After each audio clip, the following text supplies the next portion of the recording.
Buenas tardes con todos. El día de hoy vamos a hablar sobre la concentración y dilución de la orina, regulación de la osmolaridad del líquido extracelular y de la concentración de sodio. Primero tenemos que para el correcto funcionamiento de las células del organismo, estas deben estar bañadas en líquido extracelular, con una concentración relativamente constante de electrolitos y otros solutos. La concentración total de solutos en el líquido extracelular y por lo tanto la osmolaridad deben regularse con precisión para evitar que las células se encojan o aumenten de tamaño. La osmolaridad está determinada entre la cantidad de soluto, principalmente cloruro de sodio, dividida por el volumen del líquido extracelular. De este modo, la concentración de cloruro de sodio y la osmolaridad del líquido extracelular están en gran parte reguladas por la cantidad de agua extracelular. Por otro lado, tenemos que el agua corporal total está controlada por dos factores. Primero, la ingestión de líquido, que está regulado por dos factores que determinan la sed, y segundo, por la excreción renal de agua, controlada por los múltiples factores que influyen en la filtración glomerular y la reabsorción tubular.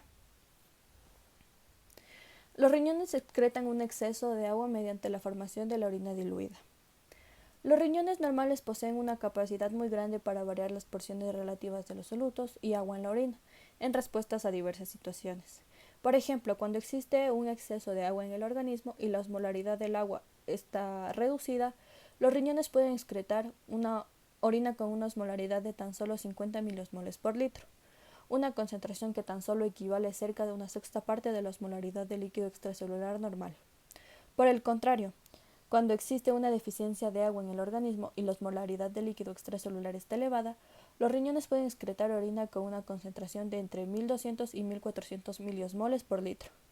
Tienen la misma importancia el hecho de que los riñones puedan excretar un gran volumen de orina diluida o un pequeño volumen de orina concentrada, sin cambios importantes en la excreción de solutos como el sodio o el potasio. Esta capacidad para regular la excreción de agua con independencia de la excreción de solutos es necesaria para la supervivencia, sobre todo cuando la ingestión de líquido es limitada. La hormona antidiurética controlada por la concentración de la orina. El organismo cuenta con un sistema de retroalimentación potente para regular la osmolaridad y la concentración de sodio en el plasma, que actúa modificando la excreción renal de agua con independencia de la excreción de solutos. Un efector fundamental de esta retroalimentación es la hormona antidiurética, también llamada vasopresina. Cuando la osmolaridad de los líquidos corporales aumenta por encima de lo normal, los solutos de los líquidos corporales se concentran demasiado. El lóbulo posterior de la hipófisis secreta más ADH, que aumenta la permeabilidad de los túbulos distales y de los conductos colectores. Este mecanismo eleva la reabsorción de agua y reduce el volumen urinario, pero no altera notablemente la excreción renal de los solutos. Cuando hay un exceso de agua en el organismo y la osmolaridad del líquido extracelular se reduce, desciende la excreción de ADH en el lóbulo posterior de la hipófisis, lo que disminuye la permeabilidad al agua del túbulo distal y los conductos colectores, y conduce a la excreción de mayores cantidades de orina más diluida. De este modo, la presencia o la falta de ADH determinan en gran parte que el riñón excrete orina diluida o concentrada. Mecanismos renales para excretar orina diluida.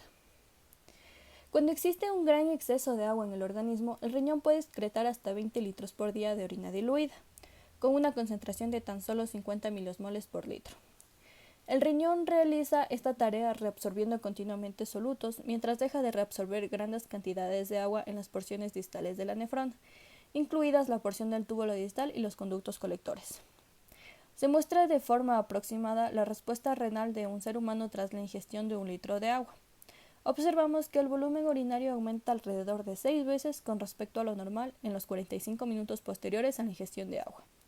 Sin embargo, la cantidad total de soluto excretado permanece relativamente constante, ya que la orina formada llega a estar diluida y la osmolaridad urinaria disminuye desde los 600 hasta cerca de los 100 miliosmoles por litro. Así, tras la ingestión de un exceso de agua, el riñón libra al organismo del exceso de agua, pero no excreta una mayor cantidad de solutos.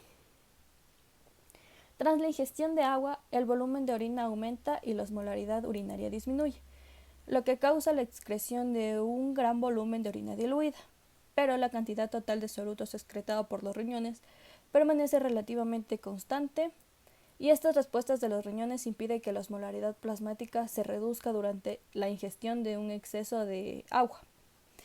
Podemos notar en esta imagen que cuando el filtrado glomerular está recién formado, su osmolaridad es la misma que la del plasma, que es aproximadamente unos 300 miliosmoles.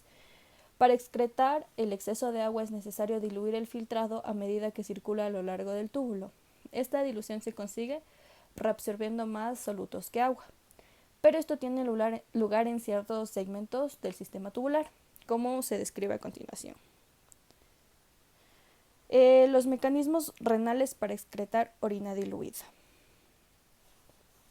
El líquido tubular continúa siendo isosmótico en el túbulo proximal.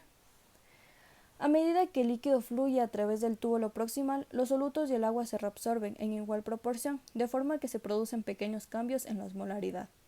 Así, el líquido del túbulo proximal permanece isosmótico respecto al plasma, con una osmolaridad aproximada de 300 miliosmoles por litro.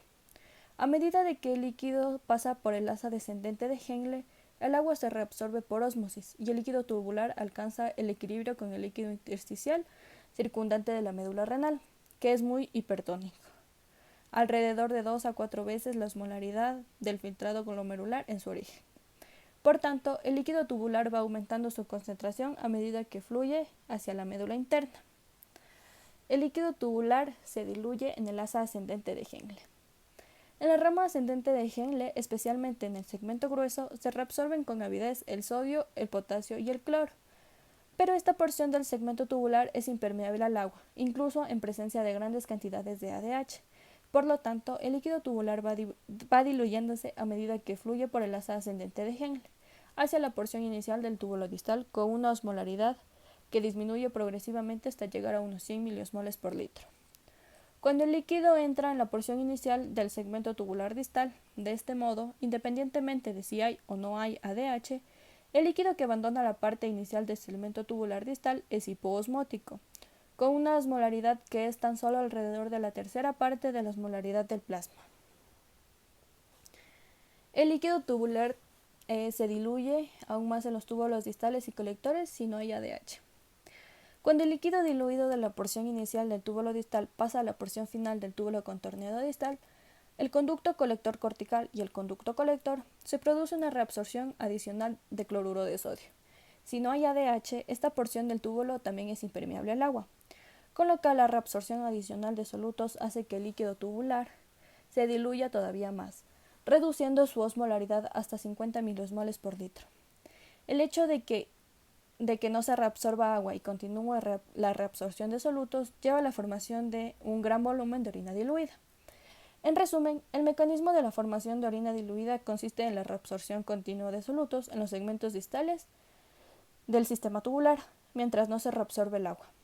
En riñones sanos, el líquido que deja el asa ascendente de Henle y la primera parte del túbulo distal siempre está diluido, sea cual sea su concentración de ADH. Si falta la ADH, la orina se diluye más en la parte final del túbulo distal y en los conductos colectores, con lo que se excreta un gran volumen de orina diluida. Muchas gracias.